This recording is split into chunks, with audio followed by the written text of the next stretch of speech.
मित्र, मैं विज्ञान को तो ज्यादा समझता भी नहीं, जानता भी नहीं, लेकिन शायद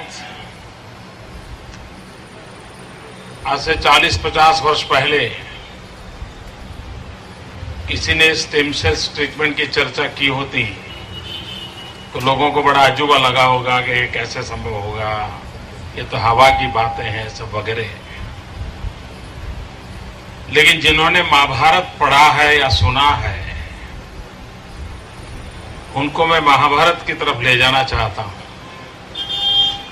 और मेरी जो छोटी सी समझ है उसके हिसाब से मुझे लगता है कि कर्ण का जो जन्म हुआ था वो स्टेम सेल का साइंस था, टेक्नोलॉजी थी।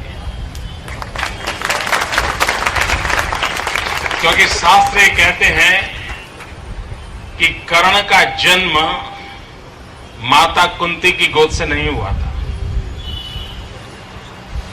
कर्ण के जन्म की सारी जो कथा आती है वो शरीर पर से एक छोटा सा हिस्सा लिया और उसी में से कर्ण पैदा हुए।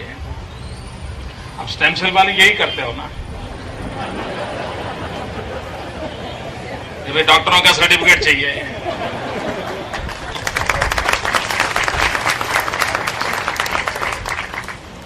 तात्पर्य यह है कि हमारे देश के पास कुछ तो था। अब आज लेबोरेटरी में सिद्ध हो रहा है, लेबोरेटरी हो सकता है अमेरिका की हो, लेकिन यह सिद्ध हो रहा है।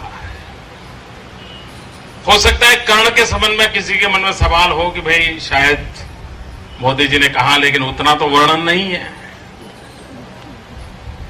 अब हम प्लास्टिक सर्जरी को देखें।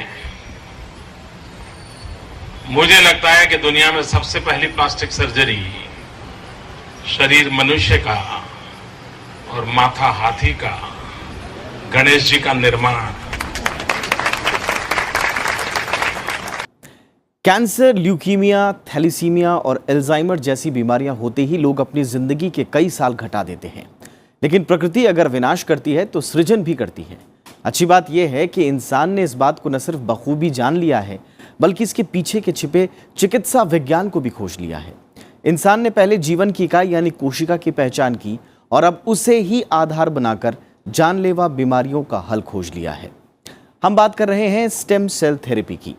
आज कैंसर, ब्रेन हैमरेज, स्ट्रोक, रीढ़ की हड्डी में चोट, अंगों में पक्षाघात, ऑटिज्म, पार्किंसन से लेकर लीवर और किडनी की बीमारियां, ऑप्टिक न्यूरिटिस हो और यहां तक कि डायबिटीज और घुटनों के ट्रांसप्लांट की बात हो, इन तमाम बीमारियों में स्टेम सेल्स लोगों को नया जीवन दे रहे हैं।